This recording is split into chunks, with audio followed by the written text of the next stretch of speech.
Good morning, everyone. Michael Forrest Reinl, the man who was accused of killing the pro-Trump protester down in Portland, was killed Thursday night in Washington as members of a federal fugitive task force tried to take him into custody. As we read further, officers with the U.S. Marshal Service Pacific Northwest Violent Offender Task Force were watching an apartment complex near Lacey where they believed Reinl was hiding out.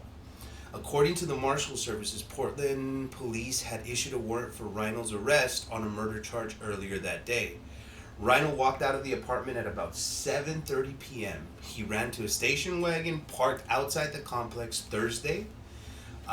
Sheriff Lieutenant Ray Brady told the Oregonian or Oregon Live. Officers trying to stop him fired rounds into the car. The wagon was boxed in by officers, prompting Reinl to run. He produced a gun and officers fired again. Reinl died at the scene, his body lying in the street.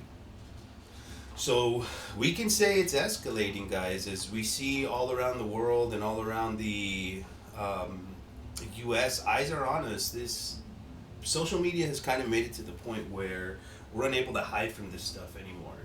I mean, you look here, it's got 20,000, almost 21,000 shares just since this morning. So that's just not people, that's just from one single source. It's not from a many source, not an aggregate. So it's safe to say that this news is making it around the world.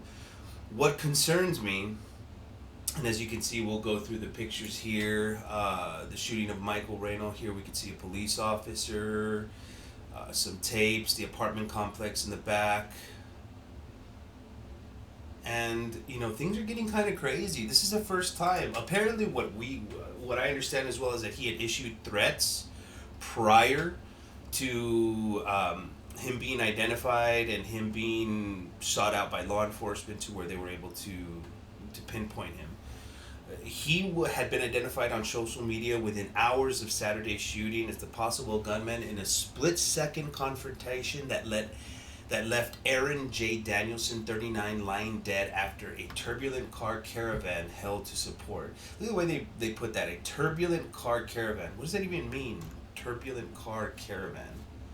I don't know. It seems like they'll add in any type of words to make it seem, no matter what, whenever you're pro-Trump, they will always make sure that they add some sort of verb, some sort of action, some sort of word that will make whatever it is that you're doing. Protester was violently standing on the corner. They always try to make it worse than what it really is. Unfortunately, when he shot him, he died of a single gunshot wound to the chest, which is showing more and more and more and more that this situation around the U.S. is escalating. More and more, I think this is going to be worse. I listen to a lot of the other YouTubers, and I feel like I just needed to add to my voice. I just needed to add my voice into the mix. This isn't something that I feel like I can be quiet about all around the world. I see when it comes to Black Lives Matter, when it comes to the shooting, when it comes to basically what I feel like ANTIFA and communists trying to take over the world, it gives me pause and it gives me great distress to, you know, what exactly is happening. And that really does bother me. And I really feel like I need to add my voice to the whole situation to be effective. I mean, what are we supposed to do here? What am I supposed to do here? Are we supposed to continue letting things escalate?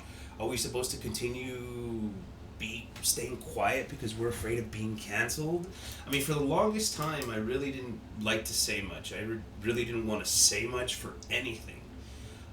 Just for the fact that I was afraid of being canceled. I have a family, I have kids. And the time for being afraid of being canceled is over. Because if I'm afraid of being canceled, the left has already won. And I can't let that happen. I can't willingly let my country, for what I feel, slip into communism. I can't willingly, I don't feel like I'm able to just so easily stand by on the side while I see people like Joe Biden, Nancy Pelosi, rules for thee, not for thee Democrats, continuously. And I'm not saying I was never really a Republican. I started off as a Democrat for the first, 2 decades or so of my life, but as you become more responsible, more equitable, as you make more money, you do have the tendency of leaning more Republican, leaning more right, just for the simple fact that you don't want to be giving away your hard-earned money. And that's what it feels like Democrats are consistently wanting to do. No matter what, other people need to give more. Other people need to give for other people to live properly.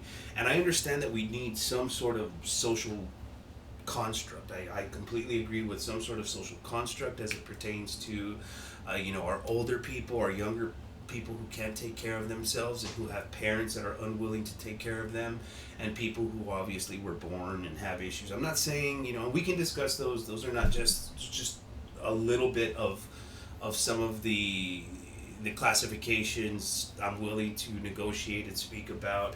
Pre-existing conditions, I think, should also be covered as well.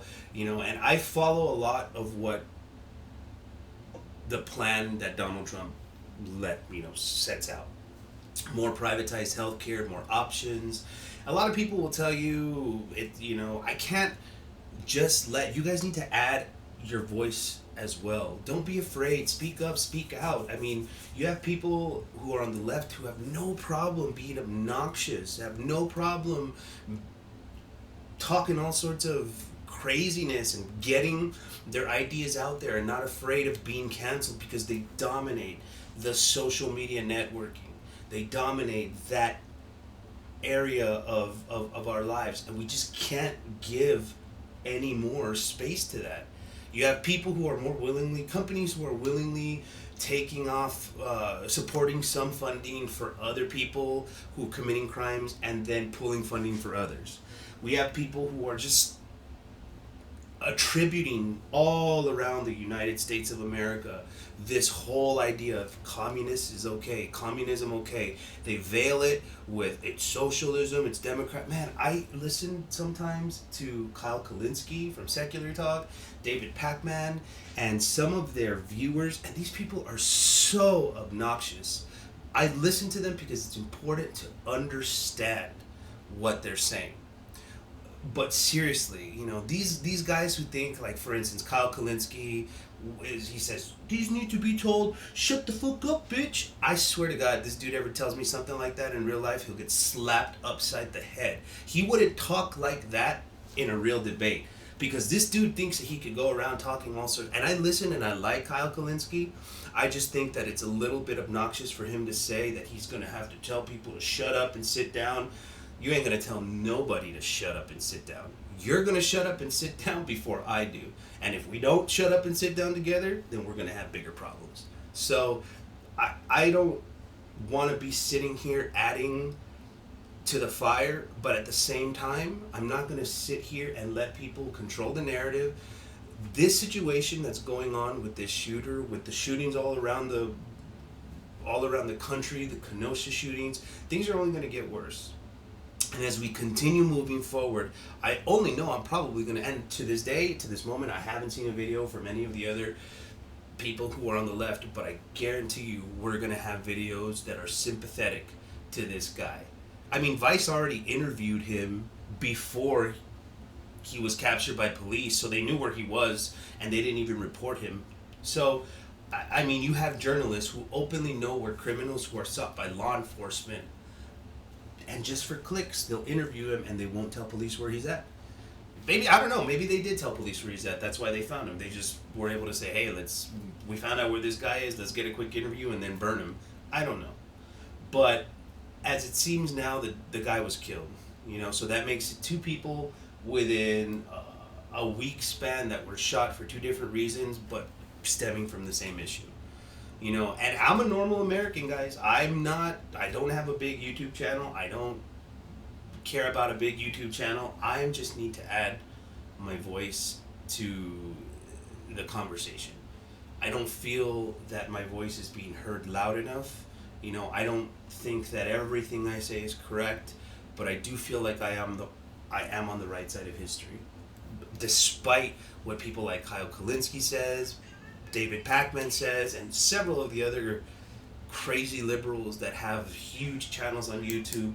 I mean, they have a huge presence on Twitter, YouTube, and they continuously love to spin things along with their liberal buddies inside the media. They'll just continuously spin things. So just remember to always tune in, always make sure that you're watching both sides of the conversation, and we'll go from there and figure out what's going on. But for now, guys, that's all I have. Remember to take care of yourselves and be safe wherever you go and wherever you do. Have a good day.